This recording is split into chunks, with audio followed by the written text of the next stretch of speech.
जर तुम्ही मुंबईतले असाल तर तुम्हाला माहितच असेल, ट्रेडिशनल शॉपिंग म्हटली specially the sari and the jewellery, तर दादरचं नाव हे पहिलं येतं. सो आज मी पोहोचलेली दादरमध्ये, ते पण एकदम शॉर्ट नोटीसमध्ये. मला ना काही ज्वेलरी घ्यायची होती आणि कपडेही घ्यायचे होते. आता झालं कसं की मी ना पहिली गोष्ट म्हणजे शिवलेले कपडे घालतच नाही, डायरेक्ट रेडीमेड जे येतात ना तेच विकत घेऊन घालते. लास्ट मी लग्नातच शिवले आणि त्याच्यानंतर आता मी एकत्र 7-8 जोडी कपड्यांचे शिवायला दिले. त्यात काही ब्लाऊज होते आणि काही फुल असे कुर्ती सेट्स. आणि मी ज्या टेलरला दिले त्यांनी सांगितलेलं 15 दिवसात मी आणून देतो. बट काय झालं की 14व्या दिवशी त्याच्या पप्पा आजारी पडले आणि त्याला जावं लागलं. त्यांनी सगळे कपडे ॲज इट इज रिटर्न करून दिले आणि आता हार्डली 1 वीक बाकी आहे फॉर द वेडिंग आणि मी एवढ्या घाईत आहे की माझ्याकडे एकही आउटफिट नाहीये. सो मी विचार केला थोडीशी रेडीमेड घेऊया. तर मी इथे पोहोचलेली दादरमध्ये. सो आम्हाला ना साऊथ इंडियन वेडिंग अटेंड करायची आहे. सो मी विचार केला ती हाफ साडी असते ना ती आपण वेअर करूया. सो ती शोधायला मी दादरला गेली की रेडीमेड आपल्याला भेटेल इथे.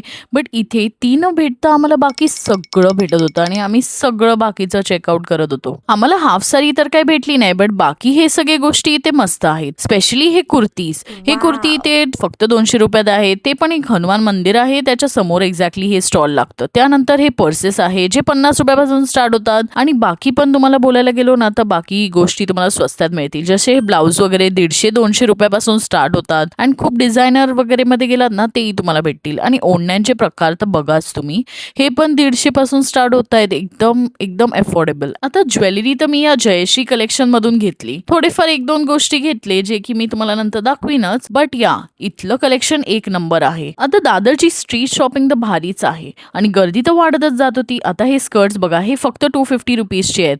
नंतर हे क्यूट गोष्टींचं एक दुकान आहे जे की हे काका विकत होते आणि हे काका खूप व्हायरल झाले रीलमध्ये, तुम्ही ओळखतच असणार.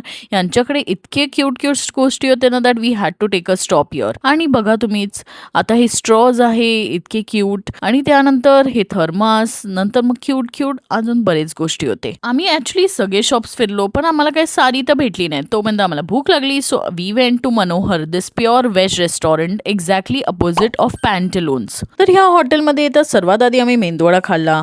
त्यानंतर आम्ही मैसूर मसाला डोसा ऑर्डर केलेला जो की इतका यम्मी आला आणि त्यात स्टफिंग ना बटाट्याचीच फक्त नव्हती तर त्यात ना कोबी, शिमला मिरची असं सगळं मिक्स होतं. सो एकदम यम्मी लागत होते. आणि त्यानंतर ऑब्व्हियसली आम्ही चहा मागवली. आता इतकं ऑर्डर केल्यानंतर आमचं बिल फक्त 250 रुपीज झालं. So yeah it's an affordable option for you guys too. मग काय आम्ही निघालो घरी आणि ते सुद्धा ट्रेननी, अगेन या गर्दीत. Anyways see you in next vlog. Bye.